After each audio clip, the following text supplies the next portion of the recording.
ये Basij headquarter पर हमला। हिरासत में कई लोगों को जो लिया गया था उन्हें छुड़वाया गया है। बासिज हेडक्वार्टर में ही विद्रोहियों ने आग लगा दी। तो सड़क पर आग का यह तांडव अभी तक नहीं रुका है। 20 दिन से ज्यादा हो चुके हैं। तेहरान इसी तरह जल रहा है। हजारों प्रदर्शनकारी कैसे हिंसक हो गए, ये एक और तस्वीर है बासिज हेडक्वार्टर की। बासिज हेडक्वार्टर पर जिस वक्त हमला हुआ, देखिए कैसे आगजनी नजर आई। हिरासत में लिए गए लोगों को यहां छुड़वाया गया। तेहरान में ही प्रदर्शनकारियों पर फायरिंग एक और बड़ी खबर है। इस हिंसा के दौरान IRGC ने यह फायरिंग की। फायरिंग में कई लोगों के मारे जाने का दावा।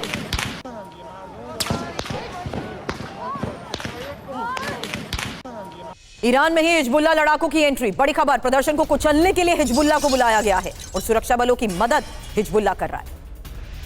द स्पिगल मैगजीन की ये रिपोर्ट क्या दावा कर रही है?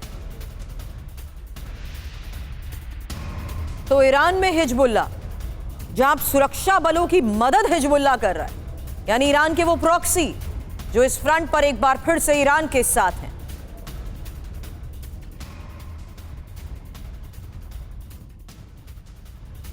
तो ईरान के इस हालात के बीच में हिजबुल्लाह कैसे ईरान की अब मदद कर रहा है, ये रिपोर्ट 5 बड़े दावे कर रही है। एक एक इंफॉर्मेशन अब आपके सामने, क्योंकि दावा ये हिजबुल्लाह लड़ाकों को ईरान बुलाया गया है। दावा यह भी किया जा रहा है कि प्रदर्शनकारियों को कुचलने के लिए ईरान एक और रणनीति बना चुका है और इसी वजह से अब हिजबुल्लाह को यह जिम्मेदारी दी गई है। सुरक्षा कर्मियों की मदद विद्रोही गुट कर रहे हैं। इराक के रास्ते ईरान में हिजबुल्लाह लड़ाके घुसे हैं। मलेशिया के 5000 लड़ाके ईरान में मौजूद बताए जा रहे हैं। लेकिन ईरानी प्रदर्शनकारियों ट्रंप से निराश हैं। आपको बता दें, धोखा महसूस कर रहे हैं प्रदर्शनकारी।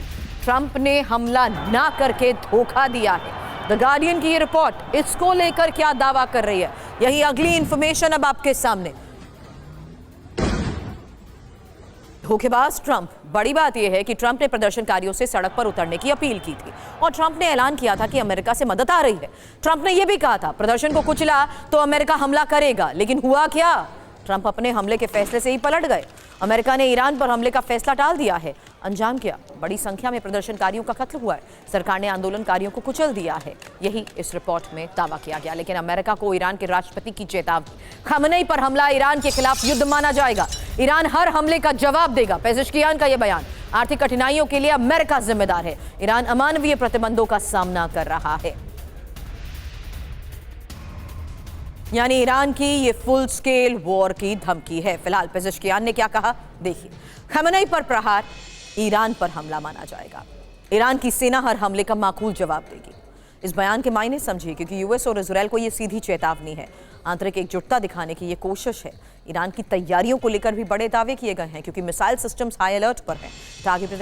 टारगेट पर अमेरिकी सैन्य बेस और इजरायल पर भी बड़े हमले का प्लान। हालांकि ईरान पर फिर हमलों की आशंका बढ़ चुकी है और ईरान की तरफ 12 F-15 विमान बढ़ चुके हैं। KC-135T टैंकर, C-17 भी रवाना हुए हैं। मिडिल ईस्ट में तैनाती अमेरिका बढ़ा रहा है, जहां ईरान पर हमले के लिए नई रणनीति।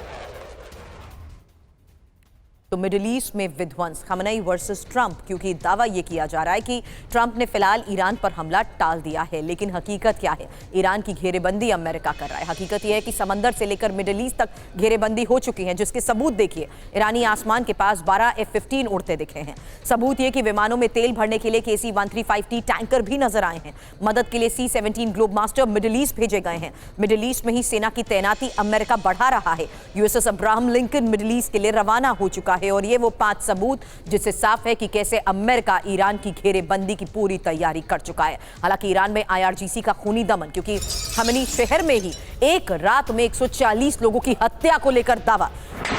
नजफाबाद में सैकड़ों लोगों के मारे जाने का दावा किया गया। नजफाबाद में ही इंटेलिजेंस चीफ ने भीड़ पर गोली चलवाई। रात के अंधेरे में सड़क से खून के धब्बे धुलवाए गए। प्रत्यक्षदर्शी के हवाले से दमन का यह दावा।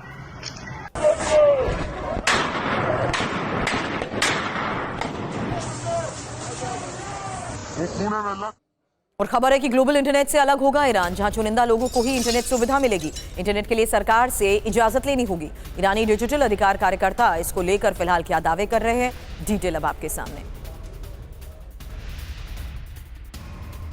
क्योंकि बड़ा सवाल यही है कि क्या ईरान में अब इंटरनेट पर लगेगा पहरा, सरकारी क्लियरेंस के बाद ही ग्लोबल इंटरनेट मिलेगा। हालांकि चुनिंदा लोगों को ही ग्लोबल इंटरनेट सुविधा मिल पाएगी, बाकी लोग सिर्फ घरेलू इंटरनेट तक ही सीमित रहेंगे। मकसद क्या है? विरोध प्रदर्शन को कंट्रोल करना, देश में सूचना का प्रसार रोकना, सरकार विरोधी गतिविधियों पर लगाम लगाना। इसका असर क्या होगा? Social media, news sites block हो जाएंगे, प्रदर्शनकारी आपस में संपर्क नहीं कर पाएंगे और विद्रोहियों पर एक्शन की जानकारी भी नहीं मिलेगी। हालांकि जानकारी सिर्फ सरकारी प्रोपेगेंडा तक ही सीमित होगी। अब ट्रंप पर भड़के ईरान के सुप्रीम लीडर खमेनेई, बड़ी खबर यह है कि खमेनेई ने ट्रंप को अब अपराधी बताया है। हजारों लोगों की मौत के लिए ट्रंप जिम्मेदार। ट्रंप ने लोगों को हिंसा के लिए भड़काया है।